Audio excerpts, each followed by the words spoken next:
नमस्ते मित्रों, मेरे channel code maths and physics में आपका स्वागत है। तो आज की 3D एनिमेशन में हम केवल शेप के बारे में डिस्कस करेंगे और उस शेप का नाम है क्यूबॉइड, जो कि आपने 8, 9, 10 क्लासेस में पढ़ी होंगी मैथ्स में और उसको यूज भी किया होगा अच्छे से, उसका सरफेस एरिया, वॉल्यूम वगैरह निकालने के लिए। अच्छा, तो अब इसको डिस्कस क्यों करना इंपॉर्टेंट है पहले मैं बता दूं। अगर हम इसको अच्छे से डिस्कस करेंगे इसके बारे में, यानी कि इसका साइज, इसकी ओरिएंटेशन और इसके मतलब कि हर प्रॉपर्टीज के बारे में डिस्कस करेंगे और ऐसे ही अलग अलग शेप्स के बारे में डिस्कस करेंगे, तो उससे क्या होगा, हमारी एनिमेशन की जर्नी बहुत अच्छी होने वाली है। तो हम फिजिक्स की बहुत बढ़िया बढ़िया सिमुलेशन आसानी से बना सकते हैं, क्योंकि हमें प्रॉपर्टीज के बारे में पता होना चाहिए। तो चलिए आरंभ करते हैं। तो इसको मैं फिलहाल अभी ऑफ कर देता हूं और यहां से फिर से कोडिंग करके इसको समझते हैं। ठीक है, तो अब ये रहा हमारा जो कोड है, इसको मिटा दें, इसको भी मिटा दें। ठीक है, अच्छा, वी पाइथन इंपोर्ट कर लिया और कैनवास सेट कर लिया। अब आगे सबसे पहले हम ऐसा करते हैं, एक्सिस बनाते हैं। एक्सिस के लिए चाहिए रेडियस चाहिए मुझे। रेडियस किसका? क्योंकि मैं एक्सिस बनाने वाला हूं सिलेंडर की हेल्प से, ना कि मैं एरो की हेल्प से। ठीक है, एरो क्यों नहीं? क्योंकि देखो मुझे मतलब ज्यादा सुटेबल नहीं लगता है, क्योंकि वो अपनी अपनी चॉइस होती है। तो फिलहाल मैं ऐसा करता हूँ, 0.025 का रेडियस ले लेता हूँ उन सब सिलेंड्रिकल पतली पतली एक्सिस का। ठीक है, और उनकी लंबाई यानी कि लेंथ ले लेता हूँ 10। तो पहले हमारी है एक्स एक्सिस। एक्स एक्सिस आएगी तो इसके आगे लिखूंगा मैं सिलेंडर। तो सिलेंडर को select, radius equal to R और लेंथ एल। अच्छा, तो ये अच्छा, और इसकी जो एक्सिस होगी वो बाय डिफॉल्ट एक्स की ओर होगी, तो मुझे आवश्यकता नहीं यहाँ कुछ लिखने की। तो फिर मैं आगे चलता हूँ वाई एक्सिस की ओर। तो ये सेट कर देते हैं वैसे ही, सिलेंडर, रेडियस सेम, ठीक है, लेंथ भी एल, और इसकी जो अच्छा एक्सिस होगी ना वो वाई की ओर होनी चाहिए, ऊपर की ओर। तो मैं इसको लिखता हूँ वाई इक्वल टू वेक्टर, यानी कि ये होगा 0, 1 एंड 0। अब आगे इसके बाद z की बारी आती है, तो z एक्सिस। अच्छा, एक्सिस मैं क्यों लिख रहा हूं यहाँ पर? क्योंकि इनका अपना रोल है, क्योंकि इनके द्वारा ही हम उस बेसिक शेप को जानना चाहेंगे जिसके बारे में हम डिस्कस कर रहे हैं। क्योंकि एक हमारे पास एक प्लेटफॉर्म होना चाहिए, एक कोऑर्डिनेट सिस्टम होना चाहिए। तो सिलेंडर, वही सारा कुछ क्या लिख रहा हूं, radius equal to R, length, और इसका पोजीशन होगा वेक्टर 0, 0, 1। ठीक है, तो ये हमारी तीनों एक्सिस सेट हो गई। अब इसके बाद इनको चलाकर देखते हैं एक बार कि कितना ठीक हुआ। ये चला कि नहीं? नहीं चला। हाँ, अब ठीक है। तो इससे क्या होगा, अच्छा, एक मैंने फोटो भी डाउनलोड कर कर रखी है, इसको मैं हटा देता हूँ फालतू की टैब को। ये देखो, ये हमारी तीनों आ गई हैं ऐसे। अरे बाप रे, ये क्या कर दिया? अच्छा, मुझे लगता है मैंने कुछ अलग से कर दिया, उसकी पोजीशन सेट कर दी बजाय उसकी एक्सिस के। सॉरी, हाँ ये देखो, यहाँ गलती होगी ना मुझसे। तो यहाँ हम करते हैं एक्सिस। तो ये अब चेक कर लेता हूँ इसको मैं एक बार। हाँ जी, अब ठीक है। तो ये आगे की ओर हो जाएगी ना इस प्रकार से। तो वो शिफ्ट हो गई थी पोजीशन के कारण। तो चलो चलो चलो भाई, जल्दी चलो, इतना टाइम नहीं है। क्यों भाई? क्लोज फायरफॉक्स किस लिए? कर देते हैं चलो। तो ये रन हो रहा है वैसे, ठीक है, थोड़ा थोड़ा रिसर्च चल रहा है। हाँ, पहुंच गए विंडो स्क्रीन पर। हाँ, ये देखो तीनों आ गई। और अब इसको घुमाकर दिखाता हूँ, घूम जा भाई।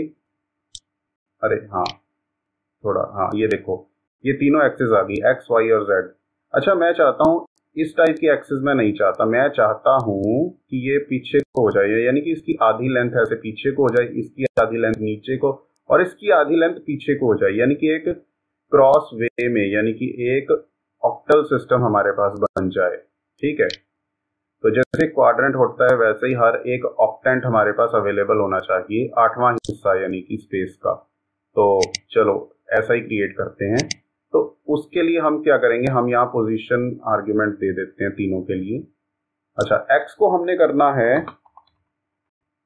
वेक्टर, ठीक है, इसको हम करेंगे -l/2, माइनस जितनी उसकी लंबाई है उसका आधा पीछे को खिसका देंगे, यानी कि -l/2 0 0, ठीक है। और वैसा ही कुछ हम करेंगे इसके लिए y और z के लिए। So position equal to vector और 0 -l/2, 0, ये नीचे को खिसका देंगे और इसको खिसका देंगे पीछे की ओर z की ओर। तो मैं लिखूंगा पोज इक्वल टू वेक्टर और लिखूंगा 0 0 -l/2। तो ये ठीक से ओरिएंट मतलब अपनी पोजीशन में आ जाएंगी तीनों।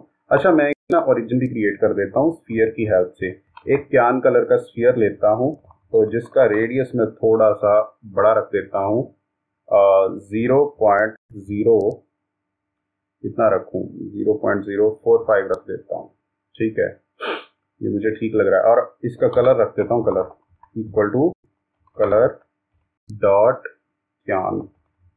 अच्छा, इतना प्रोग्राम चलाकर देखते हैं हमारी एक्सिस और हमारा स्फीयर अच्छे से ओरिएंट हुआ या नहीं। तो ये इससे क्या होगा कि आधी आधी लेंथ पीछे, नीचे और मतलब साइड पे खिसक जाएंगी। और ऑक्टेंट की फॉर्म में हमारे पास रेक्टेंगुलर कोऑर्डिनेट सिस्टम अरेंज हो जाएगा कुछ इस प्रकार से, जो कि अभी मेरे सामने आया नहीं है। और बहुत ही बेशर्मी के साथ, चलो यार, बेइज्जती करवा देते हो व्यूअर्स के सामने, इसे नहीं, इसको मैं दोबारा चला देता हूँ, क्षमा करना। तो आज थोड़ा बारिश का मौसम है यहाँ पर, तो इसलिए क्या है कि हाँ वो आ गया था वैसे, चलो कोई ना। तो देखो ये इस प्रकार से ऐसे आ गया। देखो ये बीच में ना, ये जो ओरिजिन है यहाँ पर, जहाँ पर मैंने वो बॉल ली है क्यान कलर की, हो जा हो जा हो जा हो जा, मैग्नीफाई। तो ये रहा, ये ओरिजिन रहा, ये तो जस्ट वैसे ही। अच्छा ये देखो, ये हमारे पास एक क्या कहते हैं ऑक्टेंट सिस्टम आ गया, रेक्टेंगुलर कोऑर्डिनेट सिस्टम। तो इसी पर मैं वो बनाता हूँ और फिर पोजीशन को एक्सप्लेन करता हूँ उसकी, ठीक है। तो अब यहाँ हम जो जिसके बारे में डिस्कस करने वाले हैं वो मेन शेप है हमारी बॉक्स, यानी कि क्यूबॉइड। अच्छा, बॉक्स का पहले साइज के बारे में बात करते हैं। साइज इसका कैसे आएगा, देखो साइज आएगा वेक्टर की फॉर्म में, जिसमें हम लेंथ, हाइट और विड्थ देंगे। अच्छा एक बार ये देख लो, ये वाली डायग्राम देखो, ये है लेंथ और ये हाइट, ऐसे करके जो y की ओर आएगी, और ये ब्रेड्थ होगी यानी कि विड्थ होगी उसकी, ठीक है। तो ये शेप हम क्रिएट करने वाले हैं। तो चलो 31 पर, तो इसमें लेंथ मैं देता हूँ 4, ठीक है, और ऊपर को 0.8 इसकी हाइट रहेगी, ठीक, और इसकी जो विड्थ पीछे को रहेगी वो रहेगी 3, ठीक है। अब इसके बाद एक काम और करना है, वो ये कि इसका एक रंग भी दे देते हैं, colour equal to colour dot blue दे देता हूँ इस बार। और ओपेसिटी, अगर की ओपेसिटी कम नहीं करेंगे तो देखेंगे कैसे इसके अंदर की पोजीशन को। तो ओपेसिटी कर देता हूँ 0.35, इतनी बहुत रहेगी। और अब चलते हैं स्क्रीन पर। तो आई होप आपको ये समझ में आ रहा होगा। देखो बहुत आसान कोड है, कुछ भी नहीं है इसमें। एक बार ये शेप अच्छे से समझ लोगे तो क्या है कि एनिमेशन करने में प्रॉब्लम नहीं आएगी। हमने बहुत सी इसकी पोजीशन यूज करनी है और मतलब ओरिएंटेशन को भी देखना है। तो ये स्क्रीन पर आ गई, ये देखो ये आ गया, ये सुंदर सी स्लैब यानी कि क्यूबॉइड बॉक्स हमारे पास आ गया। चलिए अब पोजीशन के बारे में बात कर लेते हैं। जो देखो ऐसे करके दिखाता हूँ, ये हम अब एक्स जेड प्लेन को देख रहे हैं ऊपर से, ये वाई एक्सिस आपकी ओर आ रही है यानी कि स्क्रीन की ओर। तो इसको हम मैग्नीफाई अगर करें तो हम ये पाते हैं कि जो इसकी सेंट्रल पोजीशन यानी कि सेंटर ऑफ मास होता है इस ऑब्जेक्ट का, ठीक है, इस क्यूबॉइड ऑब्जेक्ट का, वो बिल्कुल इसके सेंटर में होता है, यानी कि at a point of intersection of half length of, यानी कि half length and half width. देखो ये पूरी लेंथ है और ये आधी लेंथ और ये आधी ब्रेड्थ, जहां पर इनका इंटरसेक्शन होता है वहीं पर ये अंदर की ओर पाई जाती है। और अब इसकी ऐसे इसको ओरिएंट कर देते हैं, अब इस डायरेक्शन में देखो, ठीक है, इस तरह से देखो। अब ये जो है लेंथ और ये है हाइट। अब लेंथ और हाइट के इंटरसेक्शन पॉइंट में यहाँ पर बीच में सेंटर में होता है, यानी कि बिल्कुल एकदम सेंटर पे, ठीक है, जो इसकी पोजीशन होती है। ये मैं क्यों बता रहा हूँ, क्योंकि ये हर एक के लिए नहीं होता। जैसे अगर आप सिलेंडर देखो, यानी कि जिसके द्वारा हमने ये एक्सिस क्रिएट की है, उनकी जो एक्सिस, उनकी जो पोजीशन होगी ना, वो उनकी यहाँ ये एंड वाले क्रॉस सेक्शन से शुरू होती है, वो सेंटर से नहीं होती, यानी कि उनका सेंटर ऑफ मास सेंटर पे नहीं है, मतलब वी पाइथन में। और ऐसे ही कोण के बारे में समझ सकते हैं, जो उसका सेंटर होगा ना, जो मतलब पोजीशन वेक्टर होगा, वो यहाँ पे होगा उसके क्रॉस सेक्शन पर, इधर को, मतलब यहाँ से वो शुरू होगा। तो ये चीज समझने वाली है। अब इसकी एक्सिस के बारे में बात करते हैं।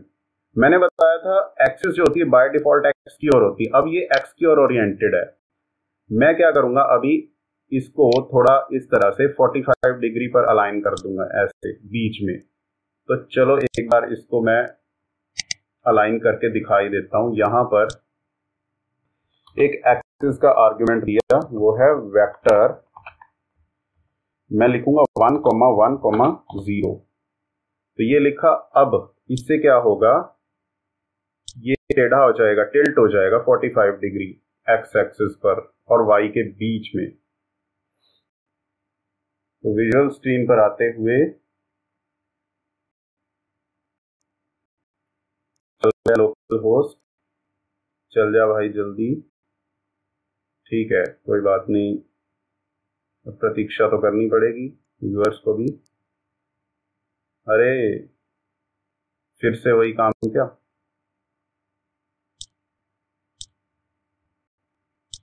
देखो एक बार, हाँ आई घिसते घिसते आया, मैं इसका इलाज करूंगा अच्छे से। तो देखो ये टिल्ट हो गया। अब देखो इस प्रकार से ये ऐसे ऐसे टिल्ट हो गया। ये है 45 डिग्री में 1,1, मतलब मैंने इसकी ये जो एक्सिस थी पहले ये यहाँ थी बाय डिफॉल्ट और अब ये इधर हो गई। अच्छा, एक्सिस वेक्टर के साथ एक ओरिएंट करने के लिए एक और आर्गुमेंट होता है, उसको बोलते हैं अप वेक्टर। जो अप वेक्टर होता है ना, वो हमेशा एक्सिस वेक्टर के परपेंडिकुलर 90 डिग्री पर होता है, यानी कि ये हमारा अप वेक्टर अब यहाँ है ऐसे। तो अगर अप वेक्टर को चेंज करेंगे तो भी इसकी ओरिएंटेशन बदली जा सकती है, क्योंकि कभी कभी हमें आवश्यकता पड़ सकती है कि इसको घुमाने की। तो तब वहां पर अप वेक्टर या एक्सिस वेक्टर दोनों से काम लिया जा सकता है, ठीक है। तो अब इसका अप वेक्टर अगर एक्स पर है तो वो कहाँ होगा, वाई पर होगा। अब उसके बारे में देखते हैं। ये मैंने एक्सिस दिया था, अब मैं यहाँ अप लिख कर दिखाता हूं, तो उससे क्या होगा आप समझ सकते हैं। तो इसको हम बंद कर देते हैं, जो कि हमने नहीं किया। तो चलिए इसको चालू करते हैं यहाँ से दोबारा से। अब ये हमारा प्रोग्राम शुरू हुआ। जो अप वेक्टर होगा, अब देखो आप समझ सकते हो, अभी वो बाय डिफॉल्ट वाई एक्सिस की ओर है, क्योंकि एक्स एक्सिस जो है वो कहाँ होता है, एक्स की ओर होता है, और अप वेक्टर होता है वाई की ओर। अब वो उसको मैंने 1,1 कर दिया, यानी कि इधर है। अब ये ऐसे को टेढ़ी हो जानी चाहिए, ऐसे। ये देखो ये अप वेक्टर इस तरह हो गया, पहले यहाँ था ना, देखो अब यहाँ 1,1 की ओर आ गया इस प्रकार से, और एक्सिस ऐसे हो गई। तो इन दोनों ही आर्ग्यूमेंट्स की सहायता से आप बहुत अच्छी अच्छी एनिमेशंस क्रिएट कर सकते हो। ये देख लो, पोजीशन वहीं पे टिकी हुई है और बाकी सब वैसे का वैसा ही है, ठीक है। तो इस प्रकार से हमने इस शेप को अच्छे से समझ लिया, इसका साइज, इसकी ओरिएंटेशन। ऐसे ही बाकी के बारे में भी आप जान सकते हो। कौन है, जैसे कौन शेप है या एलिप्सॉइड है, उसमें भी यही सब कुछ करना है हमें। उसकी भी एक एक्सिस होती है, स्फीयर की भी एक एक्सिस होती है, अप होता है, तो सिलेंडर का तो होता ही है, तो एरो का या टेक्स्ट का कोई भी ले लो आप। तो ठीक है, सबके लिए यही मतलब यही फंडामेंटल्स होते हैं। बाकी हम और शेप डिस्कस करेंगे तो आपसे मिलता हूँ अगली वीडियो में। मेरे चैनल को लाइक, शेयर और सब्सक्राइब अवश्य कर दीजिए। इसी प्रकार से अलग अलग अच्छी अच्छी वीडियोस आपके लिए लाता रहूँगा। धन्यवाद।